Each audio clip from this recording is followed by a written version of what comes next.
नमस्कार बच्चों। आज हम महर्षि दयानंद सरस्वती विश्वविद्यालय अजमेर के बीए द्वितीय वर्ष इतिहास विषय के प्रथम पेपर मध्यकालीन भारत का इतिहास, जिसमें हम क्षेत्रीय शक्तियों का उदय, जो सल्तनत काल और मुगल काल में जो क्षेत्रीय शक्तियाँ थी, जैसे कि कश्मीर, मालवा, गुजरात, बंगाल, मेवाड़ इत्यादि का उदय, उनका विस्तार, उनके प्रमुख प्रमुख शासक इत्यादि के बारे में अध्ययन करेंगे। आज हम प्रथम राज्य लेते हैं मालवा। मालवा है वो पश्चिमी भारत में वर्तमान में जो मध्य प्रदेश राज्य है, मध्य प्रदेश राज्य का जो पश्चिमी भाग है, उसमें विशेषकर होशंगाबाद, उज्जैन, धार, इंदौर, भोपाल इत्यादि का जो संपूर्ण क्षेत्र है वो मालवा के अंतर्गत आता है। प्राचीन काल में मालवा में कई चक्रवर्ती सम्राटों ने शासन किया। उनमें मौर्य काल से पूर्व यहाँ पे चंड प्रदोत का शासन रहा। फिर पूर्व मध्यकाल में मालवा में परमारों का शासन रहा, जिनमें भोज परमार, मुंज, सिंहदेव इत्यादि प्रमुख शासक थे। 1401 ईस्वी में मालवा पर हुसैन खां गोरी, जो कि फिरोज शाह तुगलक के दरबारी थे, और फिरोज शाह तुगलक ने हुसैन खां गोरी का नाम दिलावर खां रखा था। 1401 में उन्होंने मालवा के स्वतंत्र राज्य की स्थापना की। आसपास के अनेक क्षेत्रों पे उन्होंने कब्जा कर लिया और दिल्ली सल्तनत से अपने आप को स्वतंत्र कर लिया। 1406 ईस्वी में उनकी मृत्यु हो जाती है। उनकी मृत्यु के पश्चात उनका शासक अल्फ खां है, वो 1406 ईस्वी में हुसंग शाह का उपाधि धारण करते हुए मालवा की गद्दी पे आसीन होते हैं। 1407 ईस्वी में गुजरात के शासक मुजफ्फर शाह ने मालवा पे आक्रमण कर हुसंग शाह को बंदी बना लिया और मालवा पे अधिकार कर लिया। गुजरात से मुक्त होने के बाद हुसंग शाह ने अपनी नई राजधानी मांडू को बनाया। पहले राजधानी उज्जैन थी और फिर नई राजधानी मांडू को बनाया। हुसंग शाह एक अत्यंत लोकप्रिय शासन थे। उसने बहुसंख्यक हिंदुओं के प्रति सहिष्णुता की नीति अपनाई। अनेक हिंदुओं राजपूतों को मालवा में बसने के लिए प्रेरित किया, प्रोत्साहित किया। हुसंग शाह ने जैनियों को सहायता प्रदान की, जो राज्य के मुख्य व्यापारी एवं साहूकार थे। सफल व्यापारी नरदेव सोनी उनका खजांची एवं साहूकार सलाहकार था। हुसंग शाह महान विद्वान, रहस्यवादी, सूफी संत शेख बुरहानुद्दीन गरीब का शिष्य था। उसके संरक्षण में अनेक सूफी संत मालवा की ओर आकर्षित हुए। उसने हिंदुओं को मंदिर आदि निर्मित करने और पुराने मंदिरों का पुनर्निर्माण करने, मरम्मत कराने की स्वतंत्रता प्रदान की। 1435 ईस्वी में अपनी मृत्यु से पूर्व उन्होंने नर्मदा नदी के किनारे होशंगाबाद नामक नगर की स्थापना की। अब उनके पश्चात तृतीय शासक आते हैं महमूद खिलजी प्रथम।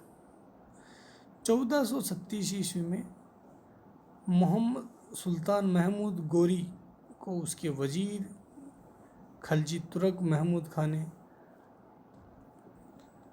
हुसंग शाह की 1435 ईस्वी में मृत्यु हो जाती है और उनकी मृत्यु के पश्चात उनका पुत्र सुल्तान महमूद गोरी शासक बनता है और उसका वजीर होता है महमूद खिलजी प्रथम।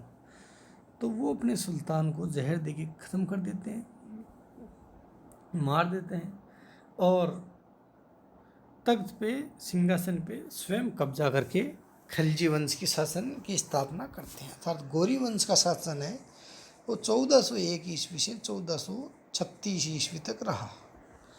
बच्चों ये महमूद गोरी नहीं है, मोहम्मद गोरी नहीं है, ये गोरी दूसरे गोरी थे, इनका सरनेम गोरी था।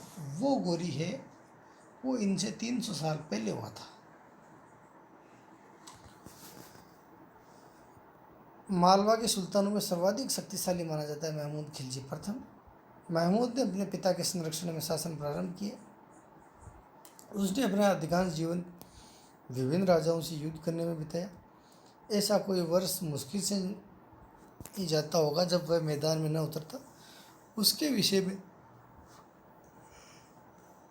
फरिश्ता ने लिखा है कि इस तरह शिविर उसका घर बन गया था, मैदान उसके लिए आराम गाह था। वह अपने फुर्सत के पल दुनिया के विभिन्न राज दरबारों के इतिहास और संस्करणों को सुनने में व्यक्त था। अर्थात बहुत ही कुशल, युद्ध कुशल और निरंतर अपनी सीमाओं को बढ़ाने के लिए प्रयत्नशील शासक था ये महमूद खिलजी प्रथम। उसी समय मेवाड़ के महान शासक राणा कुंभा थे और दोनों ही शासक, उधर महमूद खिलजी प्रथम और राणा कुंभा, दोनों अपने अपनी रियासतों का, अपने अपने राज्यों का क्षेत्राधिकार बढ़ाने के लिए प्रयत्नशील थे।